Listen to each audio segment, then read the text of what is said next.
ಈ episode ಶುರುವಿನಲ್ಲಿ lord ವ್ಯಾರಿಸ್ ಪತ್ರದಲ್ಲಿ John snow matter information ಅನ್ನು ಬರೆದು ಅಲ್ಲಲ್ಲಿ ಕಳುಹಿಸುತ್ತಿದ್ದಾರೆ. ಆಗಲಿಗೆ ಅಡಿಗೆ ಮಾಡುವವಳು ಬಂದು ಹೇಳುತ್ತಿದ್ದಾಳೆ, ನಿಮ್ ಕೆಲಸ ಇವತ್ತು ಆಗಲಿಲ್ಲ. ಕ್ವೀನ್ ಡಿನೇರಿಯಸ್ಗೆ ಏನೇ ಕೊಟ್ರು ಅವರು ತಿನ್ನುತ್ತಿಲ್ಲ, ಇನ್ನೂ ಬೇಜಾರಲ್ಲಿ ಇದ್ದಾಳೆ ಎಂದು ಹೇಳಿ ನಾನು ಅವರಿಗೆ ಊಟ ಕೊಡುವಾಗ ಮರಳಿ ಬರುವಾಗ ಅವಳ ಸೈನಿಕರು ನನ್ನನ್ನೇ ನೋಡುತ್ತಿದ್ದಾರೆ, ಅವರು ನನ್ನ ಮೇಲೆ ಕಣ್ಣಿಟ್ಟಿದ್ದಾರೆ, ಈ ಕೆಲಸ ಮಾಡಲು ನನಗೆ ಧೈರ್ಯ ಬರುತ್ತಿಲ್ಲವೆಂದಾಗ ಲಾರ್ಡ್ ವ್ಯಾರಿಸ್ ಹೇಳುತ್ತಾರೆ, ವರ್ಕ್ ಎಷ್ಟು ರಿಸ್ಕ್ ಆಗಿರುತ್ತೋ ಬಹುಮಾನ ಕೂಡ ಅಷ್ಟೇ ದೊಡ್ಡದಾಗಿರುತ್ತದೆ ಎಂದು ಹೇಳಿ ನಾಳೆ ಮತ್ತೆ ನಿನ್ನ ಕೆಲಸ ಪ್ರಯತ್ನಿಸಿ ಎಂದು ಹೇಳುತ್ತಿದ್ದಾರೆ. ಏನಪ್ಪಾ ಆ ಕೆಲಸ ಅಂದ್ರೆ, ಲಾರ್ಡ್ ವ್ಯಾರಿಸ್ ಗುಪ್ತವಾಗಿ ಈ ಅಡಿಗೆ ಮಾಡುವವಳಿಂದ ಡಿನೇರಿಯಸ್ ಊಟಕ್ಕೆ ವಿಷ ಬೆರೆಸಿಕೊಡುವ ಕೆಲಸ ಕೊಟ್ಟಿದ್ದಾರೆ. ಆದರೆ ಡಿನೇರಿಯಸ್ ಮಿಸಂಡೆ ಮತ್ತು ರೆಗಾಲರನ್ನು ಕಳೆದುಕೊಂಡು ತುಂಬಾ ದುಃಖಿಯಾಗಿದ್ದಾಳೆ, ಏನು ತಿನ್ನುತ್ತಿಲ್ಲ. ಲಾರ್ಡ್ ವ್ಯಾರಿಸ್ ಈ ಪ್ಲಾನ್ ಬಗ್ಗೆನೇ ಹಿಂದಿನ ಎಪಿಸೋಡ್ ಅಲ್ಲಿ ಟೀರಿಯನ್ ಜೊತೆ ಮಾತಾಡಿದರು. ಆದರೆ ಟೀರಿಯನ್ ಹಾಗೆಲ್ಲ ಏನು ಮಾಡಲು ಬೇಡವೆಂತ ಹೇಳಿದನು. ಆದರೂ ಲಾರ್ಡ್ ವ್ಯಾರಿಸ್ ಒಳಗೊಳಗೆ ಈ ಕೆಲಸ ಮಾಡುತ್ತಿದ್ದಾರೆ. ಜಾನ್ ಸ್ನೋ ಡ್ರ್ಯಾಗನ್ ಸ್ಟೋನ್ಗೆ ಬಂದಾಯ್ತು. ಜಾನ್ ಅನ್ನು ವೆಲ್ಕಮ್ ಮಾಡಲು ಲಾರ್ಡ್ ವ್ಯಾರಿಸ್ ಇಲ್ಲಿಗೆ ಬಂದಿದ್ದಾರೆ. ಕ್ವೀನ್ ಡಿನೇರಿಯಸ್ ಹೇಗಿದ್ದಾರೆ ಎಂದು ಜಾನ್ ಕೇಳಿದಾಗ ವ್ಯಾರಿಸ್ ಹೇಳುತ್ತಾರೆ, ಚಿಂತೆಯಲ್ಲಿ ತುಂಬಾ ಸೊರಗಿದ್ದಾರೆ, ಯಾರನ್ನೂ ಮಾತನಾಡಿಸುತ್ತಿಲ್ಲ, ಊಟ ನೀರು ಬಿಟ್ಟಿದ್ದಾರೆ, ರೂಮ್ ನಿಂದ ಆಚೆನೆ ಬರುತ್ತಿಲ್ಲವೆಂದು ಹೇಳಿ ಡೈರೆಕ್ಟ್ ಮ್ಯಾಟ್ರಿಗೆ ಬರುತ್ತಾನೆ. ವ್ಯಾರಿಸ್ ಜಾನ್ಗೆ, ಇಡೀ 7 ಕಿಂಗ್ಡಮ್ಸ್ ನ ರಾಜ ನೀನೇ ಆಗಬೇಕು, ನೀವು ಇದಕ್ಕೆ ಪರ್ಫೆಕ್ಟ್, ಅಸಲಿ ಹಕ್ಕುದಾರ ನೀವೇ ಎಂದಾಗ ಜಾನ್ ತುಂಬಾ ಕೋಪಗೊಳ್ಳುತ್ತಾನೆ. ರಾಜನಾಗೋಕೆ ನನಗೆ ಇಂಟ್ರೆಸ್ಟ್ ಇಲ್ಲ, ಡಿನೇರಿಯಸ್ಲೇ ನಮ್ಮ ಕ್ವೀನ್, ಅವಳು ಹೇಗೆ ಹೇಳ್ತಾಳೋ ಹಾಗೆ ಆಗಬೇಕು ಎಂದು ಹೇಳಿ ಈ ವಿಷಯ ವ್ಯಾರಿಸ್ಗೆ ಗೊತ್ತಾಯ್ತೆಂಬ ಪ್ರಶ್ನೆ ಮನಸ್ಸಲ್ಲಿ ಹಾಕಿಕೊಂಡು ಒಳನಡೆಯುತ್ತಾರೆ. ಟೀರಿಯನ್ ಕ್ವೀನ್ ಡಿನೇರಿಯಸ್ ಗಳನ್ನು ಮಾತಾಡಿಸಲು ಬರುತ್ತಾನೆ. ಮೊದಲೇ ಡಿನೇರಿಯಸ್ ತನ್ನವರನ್ನು ಕಳೆದುಕೊಂಡಿದ್ದೇನೆಂದು ಬೇಜಾರಲ್ಲಿದ್ದರೆ ಜಾನ್ ಸ್ನೋನೇ ಮುಂದಿನ ಉತ್ತರಾಧಿಕಾರಿ ಡಿನೇರಿಯಸ್ ಆಗಲವೆಂದು ನೆರೆಹೊರೆ ರಾಜ್ಯದವರು ಮಾತನಾಡಿಕೊಳ್ಳುತ್ತಿದ್ದಾರೆ. ಈ ಸೀಕ್ರೆಟ್ ಹೇಗೆ ಲೀಕ್ ಆಯ್ತೆಂದು ಡಿನೇರಿಯಸ್ ಮನನೊಂದುಕೊಂಡಿದ್ದಾಳೆ, ನನಗೆ ಮೋಸ ಆಗಿತ್ತೆಂದು ಬೇಜಾರಾಗಿದ್ದಾಳೆ. ತನಗೆ ಮೋಸ ಮಾಡಿದ್ದು ಜಾನ್ ಸ್ನೋ ಎಂದು ಡಿನೇರಿಯಸ್ ಮಿಸ್ಅಂಡರ್ಸ್ಟ್ಯಾಂಡ್ ಮಾಡಿಕೊಂಡಿರುತ್ತಾಳೆ. ಇವಳು ಜಾನ್ಗೆ ಎಷ್ಟೇ ಬೇಡಿಕೊಂಡರೂ ಜಾನ್ ತನ್ನ ಪರಿವಾರದವರಿಗೆ ಅಷ್ಟೇ ಹೇಳಿಕೊಳ್ಳುತ್ತೇನೆಂದು ಹೇಳಿ ಊರು ತುಂಬಾ ಹೇಳಿಕೊಂಡಿದ್ದಾನೆಂದಾಗ ಟೀರಿಯನ್ ಇರೋ ಸತ್ಯನ ಹೇಳುತ್ತಾನೆ. ಇವಳ ಡೌಟ್ಗಳನ್ನು ಕ್ಲಿಯರ್ ಮಾಡುತ್ತಾರೆ. ಈ ಕೆಲಸ ಜಾನ್ ಮಾಡಿಲ್ಲ, ಲಾರ್ಡ್ ವ್ಯಾರಿಸ್ ಮಾಡಿದ್ದಾರೆ. ಸಾನ್ಸಾ ಆ ಸೀಕ್ರೆಟ್ ನನಗೆ ಹೇಳಿದ್ದು, ನಾನು ಲಾರ್ಡ್ ವ್ಯಾರಿಸ್ ಬಳಿ ಜಸ್ಟ್ ಡಿಸ್ಕಸ್ ಮಾಡಿದ್ದೆ ಅಷ್ಟೇ, ಏಕೆಂದರೆ ನಾವಿಬ್ಬರು ನಿಮ್ಮ ಅಡ್ವೈಸರ್ಸ್ ಅಂದ ಮೇಲೆ ನಮಗೂ ಇಂತಹ ವಿಷಯಗಳು ಗೊತ್ತಾಗಿರಬೇಕು. ಆದ್ರೆ ವ್ಯಾರಿಸ್ ಹೀಗೆ ಮಾಡ್ತಾರೆ ಅಂತ ನನಗೆ ಅರಿವಿರಲಿಲ್ಲವೆಂದಾಗ ನೆಕ್ಸ್ಟ್ ಸೀನಲ್ಲಿ ನಾವು ನೋಡುತ್ತೇವೆ, ಲಾರ್ಡ್ ವ್ಯಾರಿಸ್ ಇನ್ನೂ ಪತ್ರಗಳನ್ನು ಬರೆದು ಕಳಿಸುತ್ತಲೇ ಇದ್ದಾರೆ. ಆಗ ಇವರ ರೂಮ್ ಕಡೆಗೆ ಅನ್ಸಾಲಿಡ್ ಸೈನಿಕರು ಬರ್ತಿದ್ದಾರೆ ಎಂದು ಗೊತ್ತಾಗಿ ಸೈಲೆಂಟ್ ಆಗಿ ಬರೆದಂತಹ ಪತ್ರವನ್ನು ಸುಟ್ಟಾಕ್ತಾರೆ. ಇನ್ನೇನು ತಾನೀಗ ಸಿಕ್ಕಿ ಹಾಕಿಕೊಂಡಿದ್ದೇನೆಂದು ತಮಗೀಗ ಏನು ಶಿಕ್ಷೆ ಕೊಡುತ್ತಾರೆಂದಲೂ ಗೊತ್ತಾಗಿ ಕೈ ಬೆರಳುಗಳಲ್ಲಿರುವ ಉಂಗುರಗಳನ್ನು ಸೈಡಲ್ಲಿಟ್ಟು ಅನ್ಸಾಲಿಡ್ ಜೊತೆ ಹೊರನಡೆಯುತ್ತಾರೆ. ಅನ್ಸಾಲಿಡ್ ವ್ಯಾರಿಸ್ ಅನ್ನು ಡ್ರ್ಯಾಗನ್ ಸ್ಟೋನ್ ಕಡಲ ತೀರಕ್ಕೆ ಕರೆದುಕೊಂಡು ಬರುತ್ತಾರೆ. ಇಲ್ಲಿ Tyrion, John, queen Daenerys already ಬಂದ್ ಸೇರಿರುತ್ತಾರೆ. ಟೀರಿಯನ್ ಮುಂದೆ ಬಂದು ನಾನೇ ನಿನ್ನ ಬಗ್ಗೆ ಡಿನೇರಿಯಸ್ಗೆ ಹೇಳಿದ್ದೆಂದು ಸತ್ಯ ಒಪ್ಪಿಕೊಳ್ಳುತ್ತಾನೆ. ಪಾಪ ಲಾರ್ಡ್ ವ್ಯಾರಿಸ್ ಎಲ್ಲವೂ ಸರಿಯಾಗಬೇಕು, ಎಲ್ಲರೂ ಚೆನ್ನಾಗಿರಬೇಕೆಂದು ಬಯಸುವವರು, ಸೀಕ್ರೆಟ್ ರಿವೀಲ್ ಮಾಡಿ ತಪ್ಪು, ಇದಕ್ಕೆ ತಕ್ಕ ಶಿಕ್ಷೆ ನನಗೆ ಆಗಲೇಬೇಕೆಂದು ವ್ಯಾರಿಸ್ ಟೀರಿಯನ್ಗೆ ಗುಡ್ ಬೈ ಓಲ್ಡ್ ಫ್ರೆಂಡ್ ಎಂದು ಹೇಳಿ ಸಾಯೋಕೆ ಸಿದ್ಧರಾಗುತ್ತಾರೆ. ಡಿನೇರಿಯಸ್ ಮುಂದೆ ಬಂದು ಡ್ರಕಾರಿಸ್ ಎಂದಾಗ ಡ್ರೋಗಾನ್ ವ್ಯಾರಿಸ್ನ ಮೇಲೆ ಬೆಂಕಿ ಉಗುಳಿ ಇವರನ್ನು ಸಾಯಿಸುತ್ತದೆ. ಈ ತರಹದ ಎಕ್ಸಿಕ್ಯೂಷನ್ ಜಾನ್ಗೆ ಇಷ್ಟವಾಗುವುದಿಲ್ಲ. ಬಹುಶಃ ಇದಕ್ಕೆ ಮೊದಲು ಜಾನ್ ಡಿನೇರಿಯಸ್ಗೆ ಹೀಗೆಲ್ಲ ಎಕ್ಸಿಕ್ಯೂಷನ್ ಮಾಡಬಾರದೆಂದು ಹೇಳಿರಬಹುದು. ಆದರೆ ಡಿನೇರಿಯಸ್ ಈಗ ಔಟ್ ಆಫ್ ಕಂಟ್ರೋಲ್ ಇದ್ದಾಳೆ. ಈ ಪಾಯಿಂಟ್ ಅಲ್ಲಿ ನೋಡುವುದಾದರೆ ಲಾರ್ಡ್ ವ್ಯಾರಿಸ್ ಕರೆಕ್ಟ್ ಎಂದು ಅನಿಸುತ್ತದೆ. ಡಿನೇರಿಯಸ್ ಗಳನ್ನು ತಲೆ ಮೇಲೆ ಕೂರಿಸಿದರೆ ಅಪಾಯ ತಪ್ಪಿದ್ದಲ್ಲವೆಂದು. ಆ song of ice and fire ಪುಸ್ತಕದಲ್ಲಿ ಆಗಾಗ ಒಂದು ಸೆಂಟೆನ್ಸ್ ಓದುತ್ತೇವೆ, every time a Targaryen is born the gods flip a coin ಎಂದು. ಅಂದ್ರೆ ಈ ಗೇಮ್ ಆಫ್ ಥ್ರೋನ್ಸ್ ದುನಿಯಾದಲ್ಲಿನ ಜನರು ಈ ಟಾರ್ಗೆರಿಯನ್ಸ್ ವಂಶದವರ ಬಗ್ಗೆ ಮಾತನಾಡಿಕೊಳ್ಳುವ ಕಾಮನ್ ವರ್ಡ್. ಟಾರ್ಗೆರಿಯನ್ಸ್ ಮನೆತನದಲ್ಲಿ ಹುಟ್ಟಿದ ಪ್ರತಿಯೊಂದು ಮಗುವಿನ ಮೇಲೆ ದೇವರು ಒಂದು ಕಾಯಿನ್ ಅನ್ನು ಟಾಸ್ ಮಾಡುತ್ತಾರೆ. ಒಂದು ಈ ಮಗು ಮುಂದೆ ಪವರ್ಫುಲ್ ಲೀಡರ್ ಆಗುತ್ತಾನೆ ಅಥವಾ ಅಪಾಯಕಾರಿ ಹುಚ್ಚು ರಾಜನಾಗುತ್ತಾರೆಂದು. ಈ ತತ್ವದ ಮೇಲೆ ಜನರು ಈ ಟಾರ್ಗೆರಿಯನ್ಸ್ ಅನ್ನು ಅಳೆಯುತ್ತಾರೆ. ಲಾರ್ಡ್ ವ್ಯಾರಿಸರ ಸಾವಿನಿಂದ ಜಾನ್ ತುಂಬಾ ಬೇಜಾರಾಗಿದ್ದಾನೆ. ಇದಕ್ಕೆ ಡಿನೇರಿಯಸ್ ಜಾನ್ಗೆ ಹೇಳುತ್ತಿದ್ದಾಳೆ, ವ್ಯಾರಿಸರ ಸಾವಿಗೆ ನಾನಷ್ಟೇ ಕಾರಣ ಅಲ್ಲ, ಇದರಲ್ಲಿ ನಿನ್ನದು ಸಾನ್ಸಳದ್ದು ಮಿಸ್ಟೇಕ್ಸ್ ಇದೆ. ನಾನು ನಿನಗೆ ನಿನ್ನ ಸೀಕ್ರೆಟ್ ಯಾರಿಗೂ ಹೇಳಬೇಡವೆಂದು ತುಂಬಾ ರಿಕ್ವೆಸ್ಟ್ ಮಾಡಿಕೊಂಡೆ, ಆದ್ರೆ ನೀನು ನನ್ನ ಮಾತಿಗೆ ಬೆಲೆ ಕೊಡದೆ ನಿನ್ನ ಸೀಕ್ರೆಟ್ ಅನ್ನು ಸಾನ್ಸಾ ಬಳಿ ಹೇಳಿಕೊಂಡೆ. ಸಾನ್ಸಾದಿಂದ ಟೀರಿಯನ್, ಟೀರಿಯನ್ನಿಂದ ಲಾರ್ಡ್ ವ್ಯಾರಿಸ್ ಇಡೀ ಊರಿಗೆ ಪ್ರಚಾರ ಮಾಡಿದ್ದಾರೆ.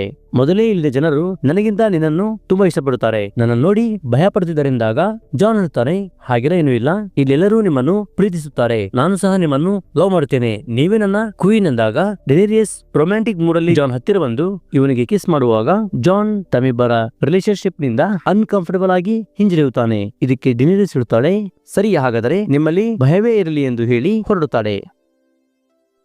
ನೆಕ್ಸ್ಟಿನಲ್ಲಿ ಡಿನೇರಿಯಸ್ ಟೀರಿಯನ್ ಹೇಳುತ್ತಿದ್ದಾಳೆ, ನಾವೀಗ ಕಿಂಗ್ಸ್ ಲ್ಯಾಂಡಿಂಗ್ ಮೇಲೆ ಅಟ್ಯಾಕ್ ಮಾಡಲಿದ್ದೇವೆ. ಕೆಲವೊಂದ್ಸಲ ಕರುಣೆನೇ ನಮ್ಮನ್ನು ಕೊಲ್ಲುತ್ತದೆ.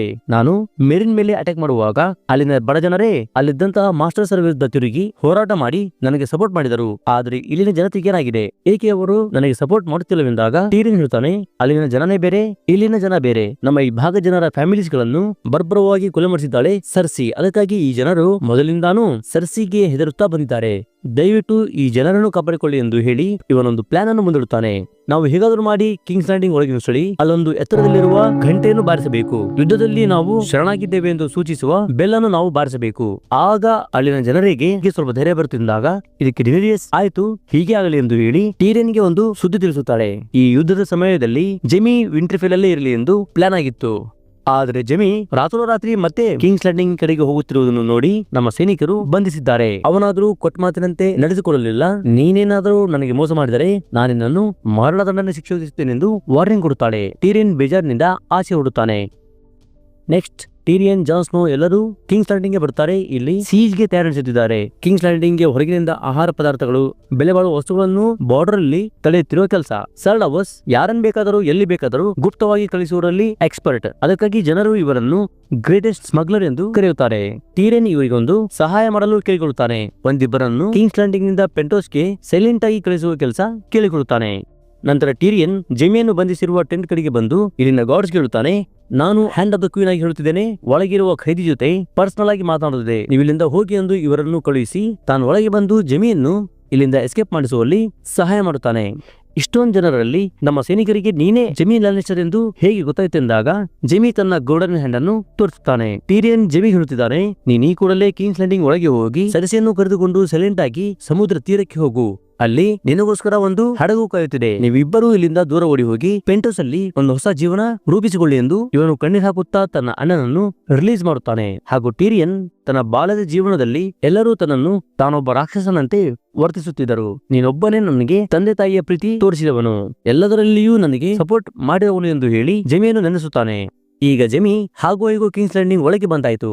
ಇವನು ಸರ್ಸಿ ಕಡೆ ಹೋಗುವ ಮೊದಲು ಟೀರಿಯನ್ ಇವನಿಗೆ ಮತ್ತೊಂದು ಕೆಲಸ ಕೊಟ್ಟಿದ್ದನು.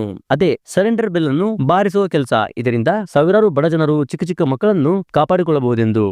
ಆರ್ಯ ಮತ್ತು ಹೌಂಡ್ ಆಲ್ರೆಡಿ ಕಿಂಗ್ಸ್ ಲ್ಯಾಂಡಿಂಗ್ ಒಳಗೆ ಬಂದು ರೆಡ್ ಕಿಪ್ ನತ್ತ ಸಾಗುತ್ತಿದ್ದಾರೆ. ಯುರಾನ್ ಗ್ರೇಜಾಯ್ ತನ್ನ ಫೀಟ್ ಅಲ್ಲಿ ಸ್ಕಾರ್ಪಿಯನ್ಸ್ ಜೊತೆ ತಯಾರಾಗಿ ನಿಂತಿದ್ದಾನೆ. ಒಂದು ಡ್ರ್ಯಾಗನ್ ಅನ್ನು ಸಾಯಿಸಿದ್ದೇನೆಂದು ತುಂಬಾ ಕಾನ್ಫಿಡೆನ್ಸ್ ಅಲ್ಲಿ ರೆಡಿ ಆಗಿದ್ದಾನೆ. ಆಗ ಮೋಡಗಳಿಂದ ಡಿನೇರಿಯಸ್ ಟಾರ್ಗೆರಿಯನ್ ಡ್ರ್ಯಾಗನ್ ಜೊತೆ ಆಚೆ ಬಂದು ನೋಡುವಷ್ಟರಲ್ಲಿ ಯುರಾನಿನ ಫ್ಲೀಟ್ ಮೇಲೆ ಅಟ್ಯಾಕ್ ಮಾಡಿ ಇವನ ಎಲ್ಲಾ ಹಡಗುಗಳನ್ನು ನಾಶ ಮಾಡುತ್ತಾಳೆ. ಗೋಲ್ಡನ್ ಕಂಪನಿ ಕಿಂಗ್ಸ್ ಲ್ಯಾಂಡಿಂಗಿನ ಹೆಬ್ಬಾಗಿಲ ಮುಂದೆ ನಿಂತಿದ್ದಾರೆ.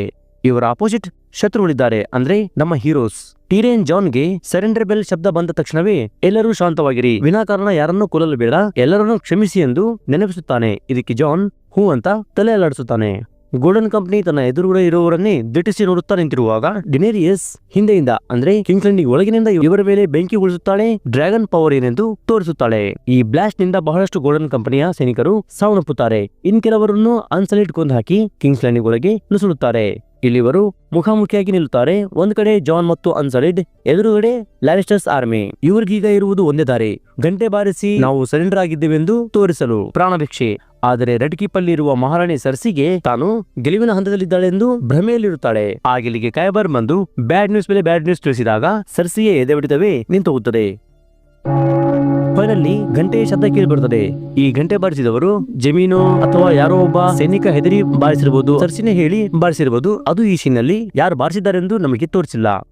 ಈಗ ಡಿನೇರಿಯಸ್ ತಣ್ಣಗಾಗುತ್ತಾಳೆ, ನಮ್ಗೆಲ್ಲರಿಗೂ ಕ್ಷಮಿಸುತ್ತಾಳೆ ಎಂದು ಇವರು ಅಂದುಕೊಂಡಿರುತ್ತಾರೆ. ಟೀರಿಯನ್ ಮತ್ತು ಜಾನ್ ಇವರ ಪ್ಲಾನ್ಸ್ ಗಳೆಲ್ಲವೂ ಹಾಗೆ ಇರುತ್ತದೆ. ಆದರೆ ಈಗ ಡಿನೇರಿಯಸ್ ತಲೆ ತಿರುಗಿದೆ. ಇವಳು ಇಷ್ಟು ದಿನಗಳಿಂದ ಯಾರ ಜನರಿಗೋಸ್ಕರ ಹೋರಾಡಬೇಕೆಂದವಳು, ಯಾರನ್ನು ರಕ್ಷಣೆ ಮಾಡಲು ಬರಬೇಕೆಂದಿದ್ದವಳು, ಅದೇ ಜನರನ್ನು ಇವಳೀಗ ನಿರ್ದಯೆಯಿಂದ ಜೀವಂತವಾಗಿ ಸುಟ್ಟಾಕುತ್ತಿದ್ದಾಳೆ. ಒಂಥರ ಸರ್ಸಿಗಿದು ದೊಡ್ಡ ಶಾಕ್. ನೀನೇನ್ ಸಾಯಿಸುತ್ತೀನಂತ ಹೆದರ್ಸ್ತೀಯಾ, ನಾನೇ ಅವರನ್ನು ಸಾಯಿಸಿಬಿಡ್ತೇನೆ ಅಂತ ತೋರಿಸಿರಬಹುದು. ಇಲ್ಲ, ಈ ಜನರು ನಾಲಾಯಕ್, ಯಾವುದಕ್ಕೂ ಉಪಯೋಗವಿಲ್ಲ. ಮೇಡಿನಲ್ಲಿನ ಜನರು ಮಾಸ್ಟರ್ಸ್ ಗಳ ವಿರುದ್ಧ ಹೋರಾಡಿ ತನಗೆ ಸಪೋರ್ಟ್ ಮಾಡಿದರು. ಆದ್ರೆ ಇಲ್ಲಿನ ಜನ ತನಗೆ ಸಪೋರ್ಟ್ ಮಾಡಲಿಲ್ಲವೇನೋ. ಇವಳಿಗೆ ಜನರನ್ನು ಸಾಯಿಸುತ್ತಿರುವ ಕಾರಣ ನಿಮಗೇನಾದ್ರೂ ಗೊತ್ತಿದ್ದರೆ ಕಮೆಂಟ್ಸ್ ಮೂಲಕ ತಿಳಿಸಿ.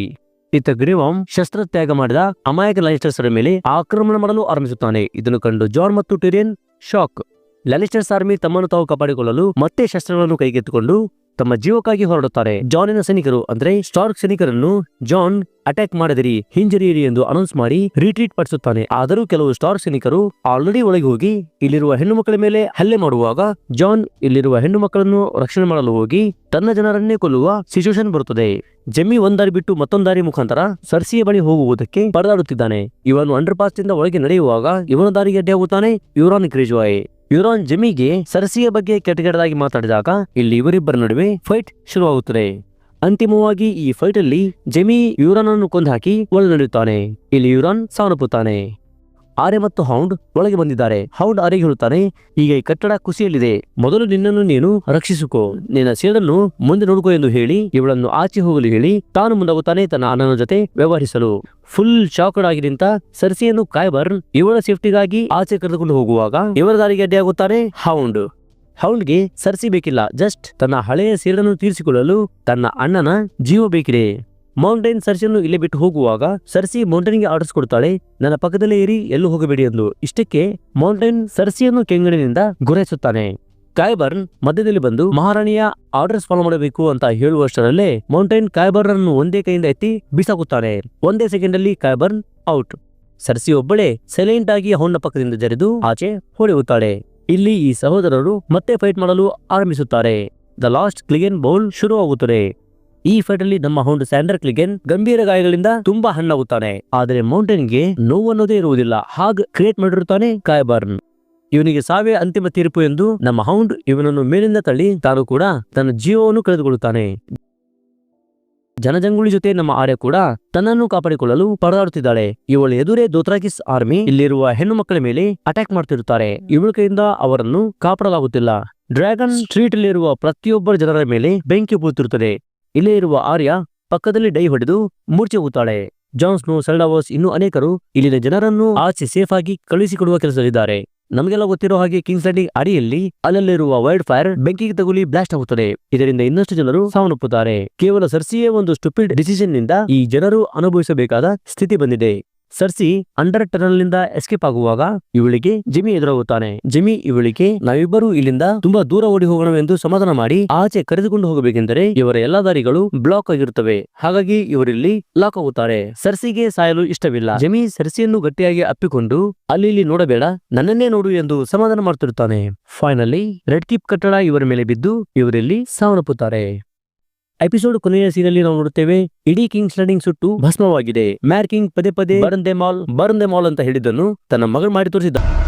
ಮೂರ್ಛೆಗೆ ಬಿದ್ದ ಆರ್ಯ ಎಚ್ಚೆತ್ತು ಆಚೆ ಬಂದು ನೋಡಿದಾಗ ಎಲ್ಲರೂ ತಮ್ಮ ತಮ್ಮ ಮಕ್ಕಳನ್ನು ಗಟ್ಟಿಯಾಗಿ ಹಿಡಿದು ಸುಟ್ಟು ಹೋದ ಶವಗಳನ್ನು ನೋಡಿ ಇವಳು ತುಂಬಾ ದುಃಖಿಯಾಗುತ್ತಾಳೆ.